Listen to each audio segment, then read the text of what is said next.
Hello, I am Tiamat. I go by T, she, her, and welcome to another episode of the podcast.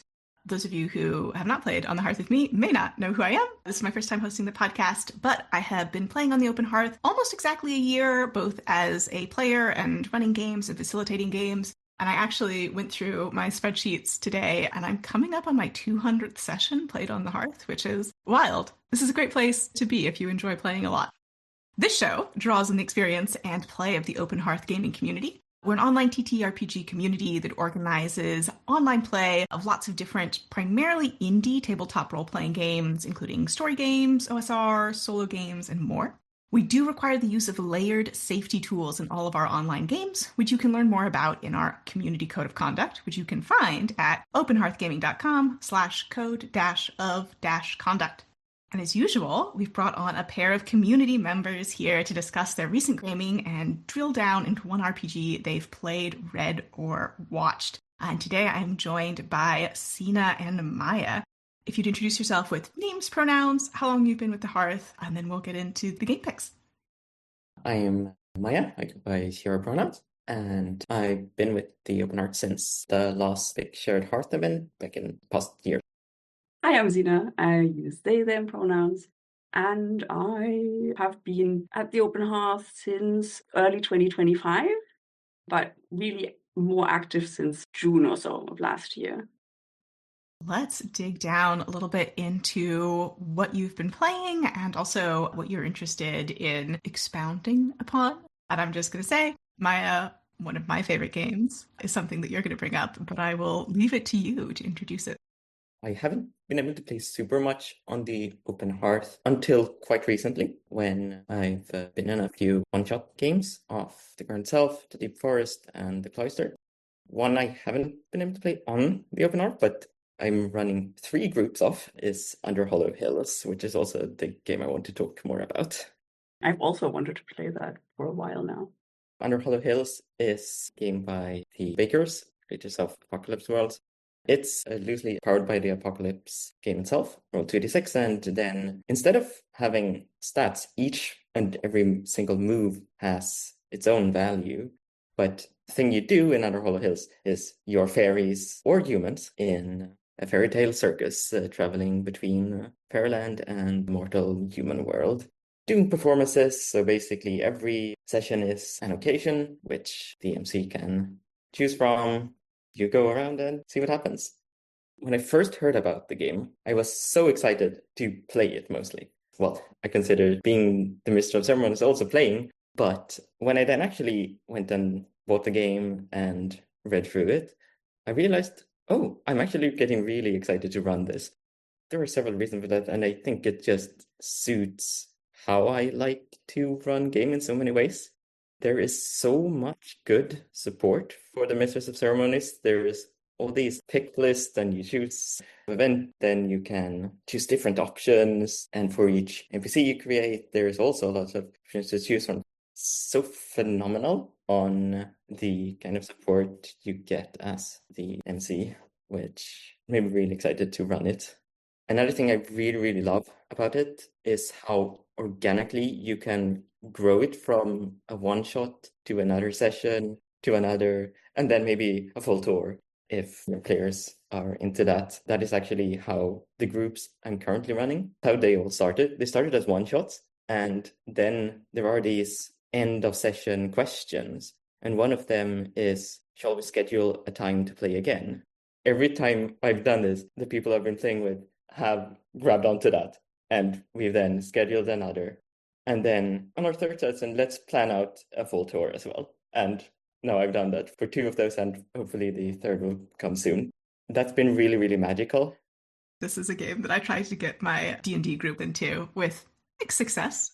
Something they really struggled with is what's the point, especially because you can very fluidly during play change your stat array. Basically, it will. And if you're used to a more linear sense of progression, I think it can take some getting used to. So I'm really interested to hear, how do you introduce this to people who are maybe coming from more of a trad background, if that's something that you've done? And also, how do you guide players in the sort of transformative experience that the game nudges you towards, I think?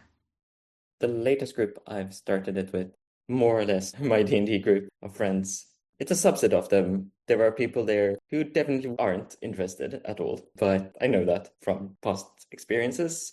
I think I just read some stuff from the game. I think the really evocative language helps throughout. I think I just used the pitch that's on the Vigor's website. So wherever you perform, you change the seasons, you change the fortunes of those you perform for, you open their eyes, you awaken their hearts, you lull them to sleep. You change yourselves, this is the game, we change. What really helped me is just reading little snippets of the game text like that. It is so good at getting the vibe across. It's always really pleasant to have the text of the game itself as a useful tool at the table and not a reference to one side that you just sort of ignore during play unless you need to look something up. 2 of the plays you can do are kind of consent and communication / safety tool in and of themselves. There's call for a line, which can be used like if something is developing in a way that you don't enjoy and want help with. It's like there as a thing you can do like by the game text. And it's also really great for a player who might not be so comfortable with just coming up with what they want to do in this kind of loose setting. You can just say, well, I'll call for a line and I'll ask this other player, what do you want to do? So it's like you can still make a play even if you're not sure of what to do. I think that can also be really useful if players use it. Yeah, especially with folks who are newer to story gaming, it can be really liberating and supportive to be like, hey, you can just ask for help. We can pop out of character and talk about this and have that be like explicitly part of the groundwork that everyone is already comfortable with. Another thing I just love about the game is there's also in-game permission to break the rules of the game, with heavy quotation marks around like break rules and game. So when you're creating your character and coming up with names, there's this line I really love, which is, speaking of the naming rules, they're there for you if you want them, but you're fairies. You don't need to follow random rules that you don't enjoy. Who's going to force you? And explicit permission like that, I think, also frees you up a lot for all the other parts of the game as well. There's even rules in the game for like leaving the tour and the circus behind if you decide, well, we still want to play these characters, but we don't want to perform as a circus anymore. And there are like suggestions of what could happen then, which is also so delightful. That sounds really inviting, I guess, and expansive. Inviting is definitely a word I would use for this game. It invites you to customize and find what works for you. In the consent and communication section, there's a section for dice fudging, explicitly saying, yeah, you can do that.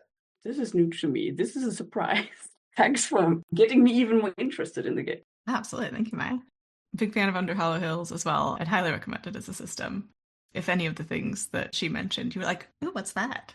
I had a sneaky suspicion that the humans are secretly more interesting than the fairies in terms of the playbooks. It might also come from the players, so of course, to some extent, but one of the groups I'm running it for, there is one player who is the Lostling, which is a human being who once upon a time wandered into Fairyland, or once upon a time was stolen by fairies and brought here. And they have this play called Seeing Through Them.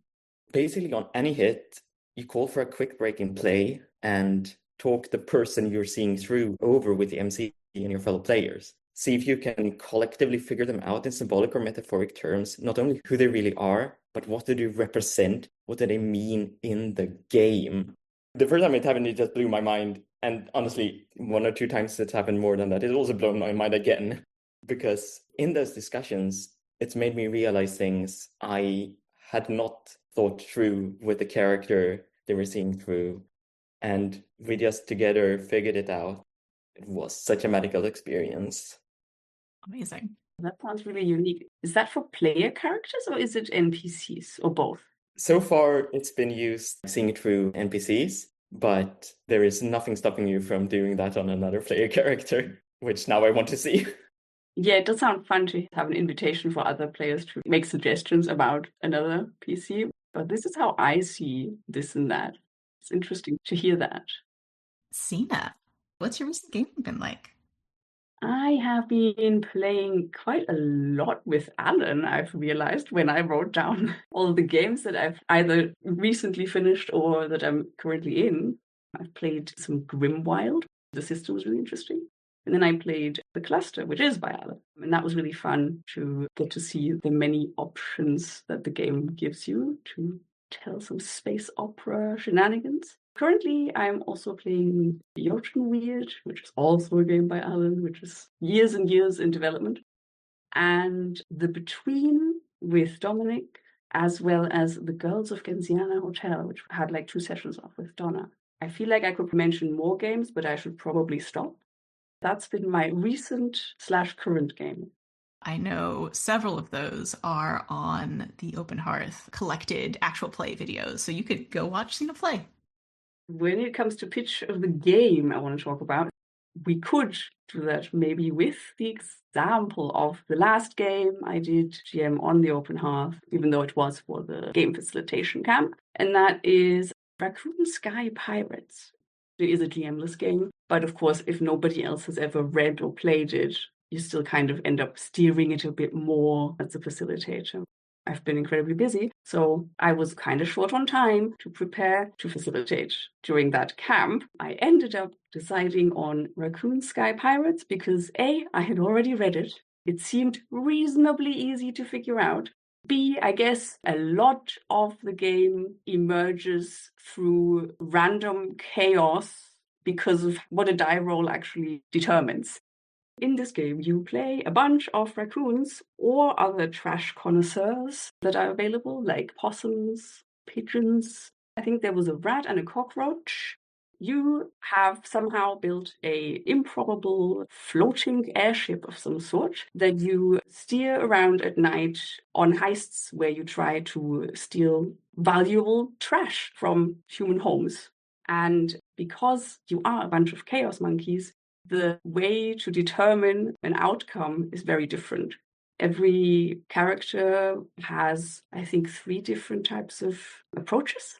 And when you want to do something, you say what approach you want to use. So, for example, sneaky. Then you roll, I think it was a d12, and depending on what number you get, the number will tell you whether this approach matched the thing you're wanting to do. If it matched, then whatever you're doing is actually helpful. If it doesn't, then you are adding to the steadily increasing chaos. Then you base your narration on that. That is the basics. There's some other stuff around it with complications, etc. And I feel like that really helped me feel like it was okay to run this game, even if I didn't have a lot of time to prepare, because so much of the obstacles and the silly shenanigans come through die rolls and also what other people come up with in the moment. I guess that is somewhat true for many story games, but it felt even stronger in the way that this game was set up. Yeah, you've got the strong generative framework. And even if you did prep ahead of time, what would it be, right?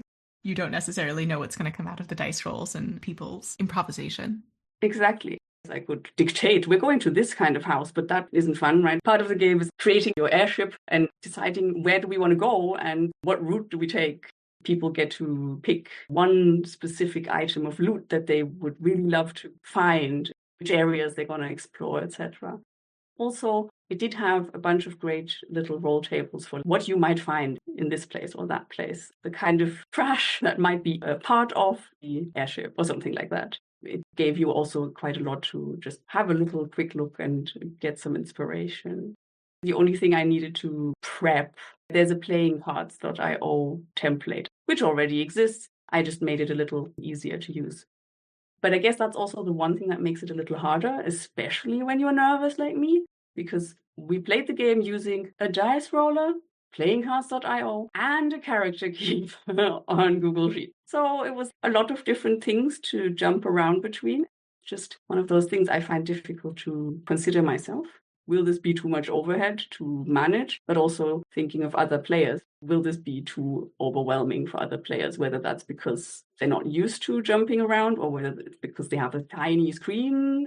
So you mentioned feeling nerves before running a game, which I think any of us who have ever run games in any capacity are super familiar with. Was there anything that you did in this particular instance to help manage, help regulate? I have come to conclude that people in this community are quite understanding and friendly and generous. I guess I was just honest about it. having had possibly too much coffee in a short amount of time before that, I was basically just honest, was like, hey, so my heart's racing right now. Obviously, I'm nervous, but this, and this. So, please just run with it. And also, my prep was less than I wanted, but let's see if we could have a fun time. That was okay. And obviously, it was also a game facilitators camp, but that also means that you get a decent amount of feedback afterwards. And that was pretty positive as well. It doesn't have to be all polished and perfect. If you don't have an idea, to go like, anybody has a suggestion, go ahead and contribute that. Perhaps call for a line, like we were just talking about in Under Hollow Hills. Yeah. Be quite open when I'm like, oh, wait, well, what does this NPC look like now? Let me think. It might be annoying to some, but I haven't gotten that feedback yet. And for me, it really helps rather than just spinning my gears silently. If people are familiar with painting the scene, you can just open the table and you're like, everybody, give me a detail about this NPC. Do they wear glasses?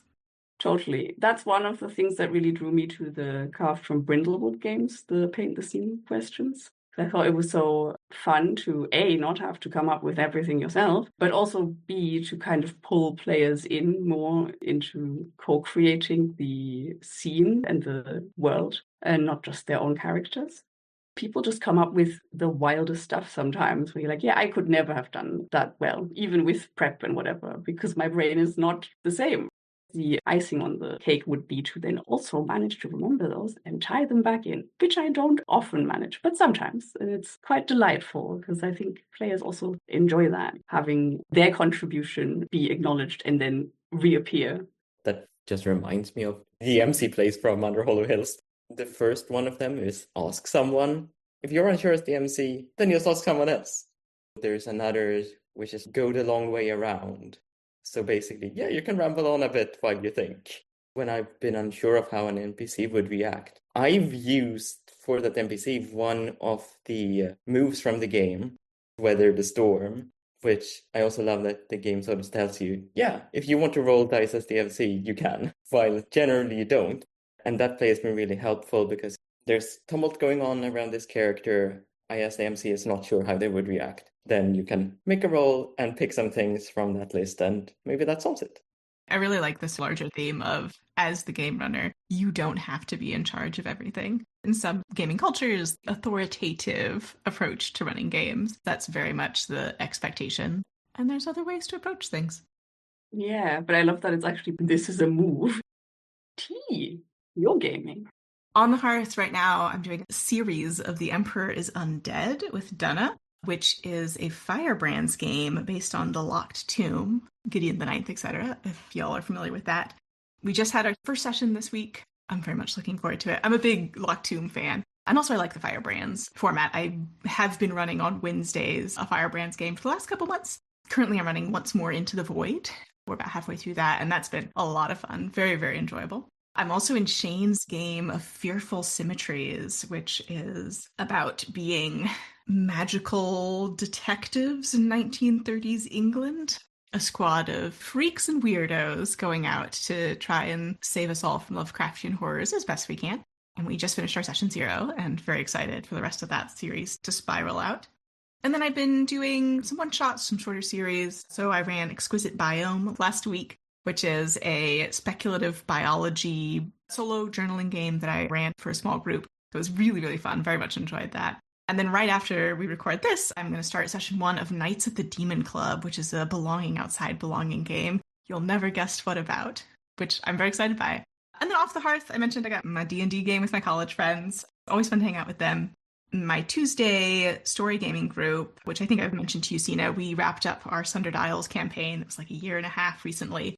And now we're interleaving Armor Astir, which is like a magical mech game, BPTA, and Flotsam, which is another belonging outside belonging game about being a normal person in the underbelly of a space station that we've rethemed as Magical Sky Pirate. Those have both been very, very enjoyable. And I'm also in a game of Stone Top, which is originally started as a Dungeon World hack, has been in development for many, many years at this point, and has quite a bit of hard frame and setting baked into it as well. So it's sort of similar level of hard frame as like Cloud Empress, the Studio Ghibli / Mothership mashup. Just a pro tip from me. So Stone Top, one word, no space. I put it into my calendar with a space and very much flummoxed somebody who I share my calendar with. So remember, no space in the name of the game. The game I wanted to talk about in more detail is something I've actually had a lot of questions about because I ran it as my first quarterly, last quarter one. If you're unfamiliar, a quarterly is a game that lasts 3 months. And that is Cain. Just to be very clear, Cain, not Cairn with an R. That is a separate game. They're different. It is by Tom Bloom, who wrote Lancer. And you may also know from the webcomic / actual comic, Kill 6 Billion Demons. And it is a, quote, narrative role-playing game about playing psychic death soldiers hunting monstrosities made of human trauma. And I was interested in it because, A, the art is fantastic, well worth getting the book just for the art alone. It's extremely voicey, it's extremely flavorful. I don't really watch much anime, but from what my players said, it really captured the flavor of a number of animes I haven't watched. I do believe that you should be able to play story games for stories and genres that you're not particularly familiar with if the system is sufficiently supportive. That's my aside. An example of this flavor is similar to Blades or a lot of other systems. It uses clocks, but instead of clocks, they are talismans. And if you're playing it at a table, every time a talisman ticks, you should pull out a red pen and do some big slashes across the talisman, which I thought was delightful. Just to give you a sense of what it feels like at the table, this is going to require having played 3 other unrelated games to get this metaphor, so apologies if this is not helpful for anyone. But Lancer is to Pathfinder as Cain is to Blades in the Dark. Lancer feels very similar to me in terms of action economy, in terms of combat-related goals, degree of complexity of character creation. Blades has a lot of similar DNA with Cain. So very similar template. You do a job, you have downtime structure, use of clocks and things sort of like ticking down and happening over time. Rather than position and effect, each roll is either hard, not hard. If it's hard, only 6s count as successes. It's a d6 dice pool game. Or it might be risky, in which case you roll a d6, and the lower the result on the d6, the worse the outcome for the party. So you could get a completely successful roll with a horrible outcome if the GM says that any given roll is hard and risky. I enjoyed running it. I don't think I want to run it again. Much like Blades, it has a lot of subsystems that work with each other. There's quite a bit of mechanical complexity. I certainly wouldn't recommend it for less than a quarterly. Over the course of about 30 hours of play, we did character creation. We did 3 hunts. You are trying to figure out this psychic creature that has been created due to some trauma and is affecting the world around it. And eventually you will enter their palace, which is their psychic zone. If you're familiar with Personas, video games, very, very similar. You attempt to fight it and subdue it. So we got through 3 of those: investigate, subdue. The book suggests that you should be able to get through a hunt in a session, and these were 3-hour sessions, and I never got anywhere even close. So I found the pace of play to be very slow, and this may be on me because I am very much a PBTA GM, and if I'm having you roll dice, I think something should happen. But during a combat, what you are attempting to do is tick all the slashes on the talisman representing its HP, representing a specific sin that you are fighting. The number of ticks that you do will depend on your ability. So the ratio of successes to ticks is mechanically set for you. And as a result, you have a classic trad tactical game. I attack, something happens, play loop, with the rolling speed of Blades in the Dark, where with every roll, I have to be like, is this hard? Is this risky? If you're fighting a sin, it's always risky. And then if I roll a 1, it's very clear what happens. A powerful move that Sin has can be triggered. But what's the difference between a success on a 2 and a 4? And your success, so you do your ticks, but how does the Sin respond? So like a lot of PBTA games or Blades, the Sin is not actively attacking, it's reacting based on the outcome of your dice. We definitely had a 3-hour session that was just a single combat, which, very anime. There was a lot of zooming into people's heads and seeing the horrible psychic things that were happening to them, and I really tried to pull in a lot of fracturing relationships between the PCs as things were happening around them. But it also just took a long time. If that sounded horrible to you, maybe Cain isn't the game for you.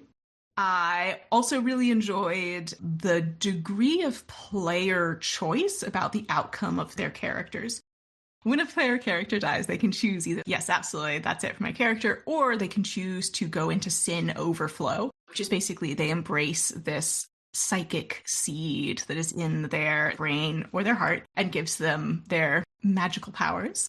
And the more they open themselves to this, the more likely it is that they are going to become one of these sins, these psychic monsters that they're fighting, or be overtaken by one. The first time it happens, there is no possibility that you can become a sin. Every subsequent time, if you choose to go into sin overflow, you're trying to roll under. As that ticks up, it's happened more and more and more. You are more and more likely to lose control of that character, at which point it becomes a sin and perhaps your next hunt. I really enjoyed that. On the other hand, as a GM, I mentioned some moves were triggered by specific roles. Some things were just mechanically laid out. So there was a series of roles where a character had their legs ripped off just because that was specifically written into the system due to this series of rules. That was not really a choice that I had as a GM. That is literally just what I rolled on subsequent tables. Of course, we were playing with safety tools. I checked in. I made sure that this was something that everyone was okay happening at the table. Coming into this game, we'd had a deep safety discussion. We were all like, yes, there will be gore, there will be blood. That is fine. That is genre typical. We were expecting this. It was an interesting interplay where not all of it, but much of the GM's work was procedural and a lot of the character work was a little bit more freeform, which is interesting.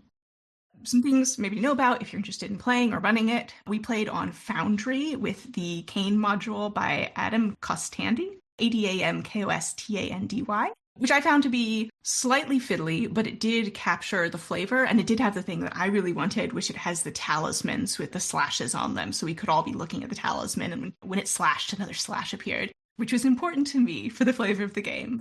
I would recommend it.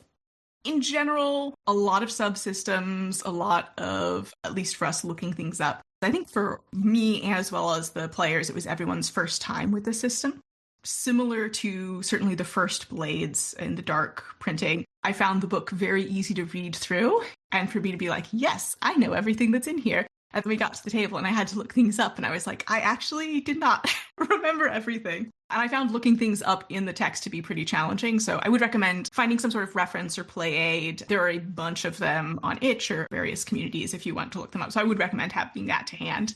Be prepared for combats, certainly if you approach things in the way that I approach them, to take a little while. And it wasn't boring. A lot of stuff happened. There was a lot of moments between characters. It wasn't just me saying, and then you get punched through the kidneys. But it was slower. That's Cain, and that was my experience with it. Have either of you ever played Cain? No. No. I was really intrigued by it when you posted it, but for whatever reason, well, possibly scheduling issues, I could not join. A lot of it sounds really interesting. Not sure how much I'd gel with the taking forever for each roll when you are doing combat part of the thing. There was one thing that I just come to think about when you said there's a lot of player choice around character death, because everything comes back to Honor Hollow Hills for me. That reminded me of one of the other things I really love. That if you get to the step of dying, which is also more or less a choice if you even get there, but if you choose to remain dead, there are 3 options that the game lays out. You can leave the game, you can create a new character to play, either a hitherto NPC or as a newcomer to the circus, or, which is kind of my favorite, with everyone's agreement, take over as Mistress of Ceremonies and let the Mistress of Ceremonies now join the game as a player. Oh, that's fun. I love that as a possible outcome of player character death. Just got to say, T, I do really relate to the whole playing games in genres that you don't actually know or watch. That is usually me, and sometimes I still feel a little bit apprehensive about it. So far, it's been okay. But it's just interesting when you hear everyone else getting the references and you're just like, over there. This went over my head. You were in a game of mine that I facilitated, Under the Autumn Strangely, which, for those of you who are not familiar with it, is based on Over the Garden Wall, which is an autumnal cartoon miniseries. It's very delightful. I would recommend it. But no one else at the table was familiar with it at all, and I still think the game worked really well and was very smooth. It's really down to system design, right? If you are trying to have people have a specific experience with the flavor of a particular property, then I think it's important that you have distilled what is most important about that experience for the purposes of role-playing into the system. Having run a game that was a story game where you were not familiar with the story itself, at least when we started out, I found it very unobjectionable and easy. That was interesting, though, because nobody else knew it, right? No, it's only the facilitator who knows this. And it worked really well, yeah. Having watched it afterwards, or maybe before the last session, I was like, yes, I can see that this does actually capture the vibe. That was also a great game. One comment about the whole hunt. Have you made the same observation that I think at the Hearth, at least with anybody that I've played with, we really like to take our time with our scenes and revel in the role playing, because not once have any of these time guesstimates ever been true to my experience playing. And it wasn't just when I was running, so it can't be down to my incompetence at time management, which is a thing, but everything seems to take longer, which is not a complaint at all. I just feel like that's a thing. Yes. I wonder if other people just play faster, whatever that means. I mean, I think it's a mix of estimates being optimistic. I think there is something to there about play culture. Gentle listeners, you're interested in running a game and you're like, how long is this going to take? How many sessions should I run it for? Especially if someone else has already run it on the Hearth. I just ask on the Discord. Folks tend to have a pretty good sense of the pace of play in the communities. But yeah, it's definitely not just you. In the Once More Into the Void game that I'm facilitating, last night I was like, we are not going to be able to do as many mini games as I said in session 0. We just went around to the table and we're like, yeah, we're all fine with that. We don't want to feel rushed. We want to really enjoy the pace of play. So we just reduced the number of mini games. Makes sense. It's supposed to be fun, right? I remember somebody commenting on one of those short versions of Carved from Brindlewood, like each blanket body bag. When the creator was describing it, it was like, oh, it's designed to be run in 1 to 2 sessions. And somebody else commented, so that means 4 full Sundays or something for me and my group. Just much, much longer. And I thought, okay, you're not alone. Not at all. Even with board games, there's an estimate of, this will take under 30 minutes. Oh no, that's at least 2 or 3 hours. Designers are often optimistic about how long things will take, in my experience.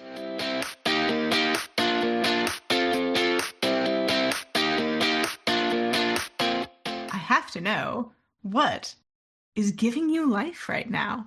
Doesn't necessarily have to be gaming related. What's bringing juice and joy into your existence? Maiya? To be honest, gaming is definitely a big source of that right now. But another thing, I'm doing activism in community with others who care about the same things that you do. In my specific case, it's mostly with animal rights group I'm a part of. Just that feeling of doing stuff to try to help make the world a better place with people who also want to do that and who you share values with is just such a wonderful feeling. I find brings me a lot of hope.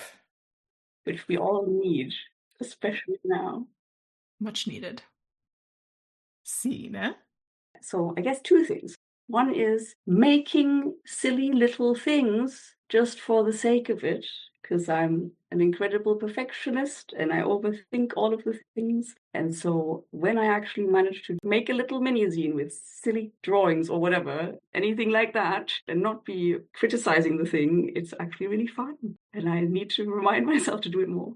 The other thing is I've just started a new training, I guess, and it's working towards something I really want to do, which is coaching for neurodivergent people, to be learning something and working towards something specific. Also doing that not just by yourself. I'd forgotten how good that is.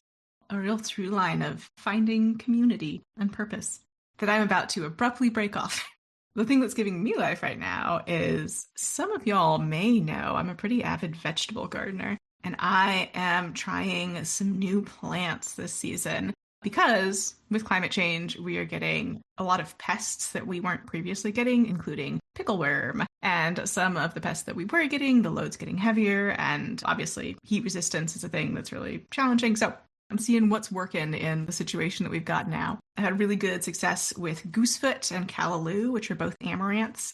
If you're in the eastern United States, you can find goosefoot wild. It's very easy to find. It was cultivated by indigenous folks. Very delicious. Highly recommend it. And this year, I am also trying managoo, or Kenyan nightshade leaf, which is not drought tolerant at all, and I'm a little bit worried about because we are currently in a drought. but it's a Solanum scabrum. It is a nightshade, but it's a pot herb. You eat the leaves.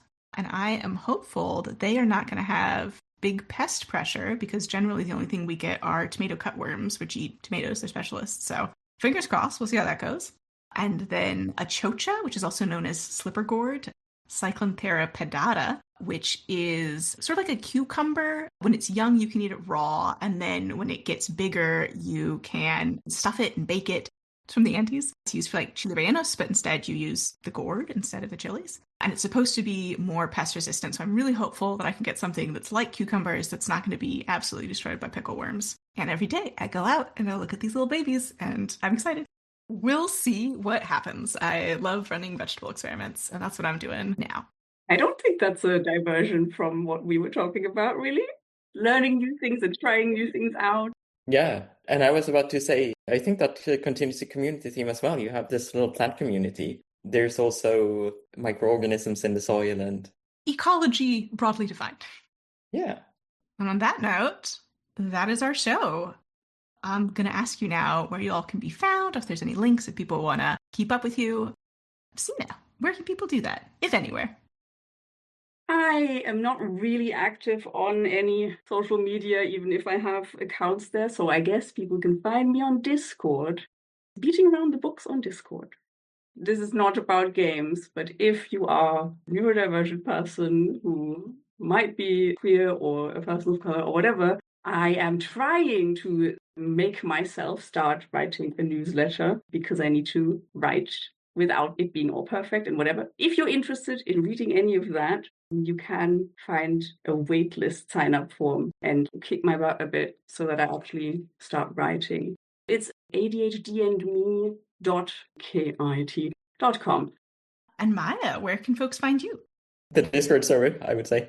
My name, Maiya, with how it's spelled. I'm not anywhere else. Fair enough. You want to hang out with us, you gotta come into the community and maybe play some games. All right. That's all we've got for you today. Thank you so much for joining everyone who's listening. Thank you for joining me, Maiya and Sina. You made my first episode very, very easy to host. Appreciate that. The Open Hearth Podcast is a production of the Open Hearth Gaming Community. We have an online gaming calendar, which we've referenced quite a few times, where folks can sign up for our sessions, and we'd love to have you join us. And I would also say, if you don't see something that works for you, or if there's a system you're interested in that nobody's currently running, we have a games request channel where you can request a game. Scheduling permitting, folks are usually pretty ready and willing to jump in and run things that people want to play. If you enjoyed the show, consider supporting our Patreon at patreon.com/openhearthgaming.com.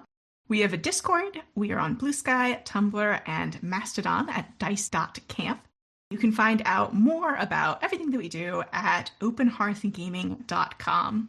Finally, please consider rating, subscribing, and reviewing our show. It really helps us out, and it really helps other people connect and learn more about the Open Hearth. Thank you so much for joining me today. Thank you so much to everybody for listening, and I hope we get to play together soon. Thanks for having me. It was really lovely. Thank you.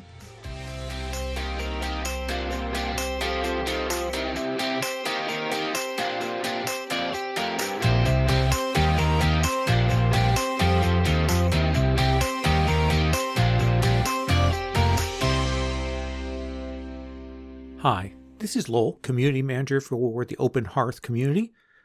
One of our longtime co-hosts of the Open Hearth Podcast, as you may know, is Ray Najati, designer of Apocalypse Keys, Once More Into the Void, Our Haunt, and many more great games. Recently, Ray was seriously hospitalized, and it was touch and go for a bit. Now, after a couple of weeks, they have recovered, have a long-term medical plan, and I believe they've been released to go back home at this point. If you're interested in supporting Ray in this process of recovery, I wanted to offer a couple of options.